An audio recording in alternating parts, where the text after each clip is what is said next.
যখন সংকটে পড়ে তখন অস্ত্র ধরতে হয়। আমি বলছি হিন্দু ধর্মকে, হিন্দু সমাজকে, আপনি অস্ত্র ধরুন মা বোনের সম্মান রক্ষা করতে, ধর্ম রক্ষা করতে। একবার উপার বাংলার থেকে মা বোনের সম্মান ও ধর্ম বাঁচাবার জন্য আমরা এসেছি, আবার ওটা কেউ কেড়ে নিচ্ছে, ওটা বিপন্ন হয়েছে। সেজন্য অস্ত্র ধরার অধিকার আপনার রাজ্যের। দিলীপ ঘোষ যে কথাটা বললেন যে সংকটে পড়লে অস্ত্র ধরতে হবে, ভালো কথা বলেছে। দেখো, আমাদের বাংলা হচ্ছে শান্তির বাংলা। এখানে হিন্দু মুসলিম সব ভাই ভাই, এখানে সবাই মিলেমিশে থাকতেও চায়। কিন্তু এই দিলীপ ঘোষ আর শুভেন্দু অধিকারী দুই চুতিয়া আসার পর থেকে বাংলার মধ্যে লাগাতার অশান্তি আর অশান্তি। হিন্দু মুসলিম লাগাতার অশান্তি। তো আমি এদের এটাই বলতে চাই যে সংকটে পড়লে যে অস্ত্রটা ধরবে সেটা কারা? আমাদের তোমাদের মতো সাধারণ মানুষরা।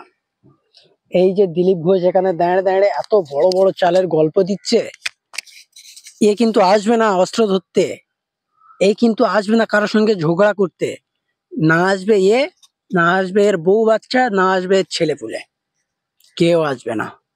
আসবে আমাদের তোমাদের মতো মূর্খ কিছু সাধারণ মানুষ, খেটে খাওয়া মানুষ, যতক্ষণ খাটে ততক্ষণ খায়, তারাই আসবে আগে, তারাই মরবে, কাঁদবে তার বউ বাচ্চা, তার বাবা মা, কাঁদবে তার ছেলে পুলে। এর মতো দিলীপ ঘোষ এর ভবিষ্যৎ ঠিক গুছিয়ে নিচ্ছে, এর ভবিষ্যৎ গুছিয়ে নিচ্ছে, বউ বাচ্চা ছেলে পুলে সবার ভবিষ্যৎ গুছিয়ে দিচ্ছে।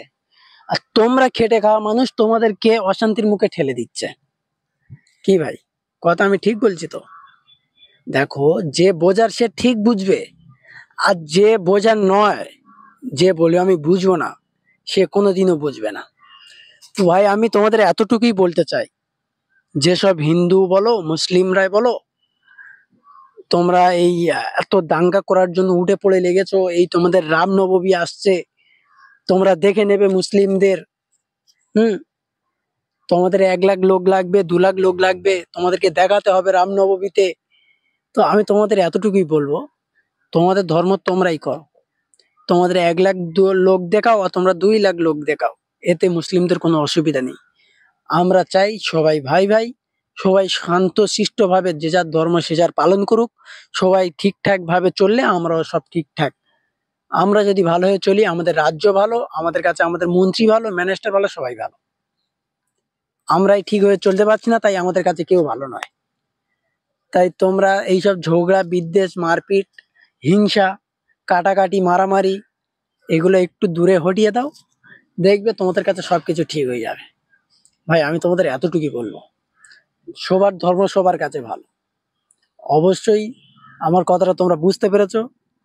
যদি তোমরা বুঝে থাকো, অবশ্যই লাইক কমেন্ট করো, একটু কমেন্টে জানিয়ে দিয়ে যেও। এতটুকুই বলা। দেখা হচ্ছে নেক্সট ভিডিওতে।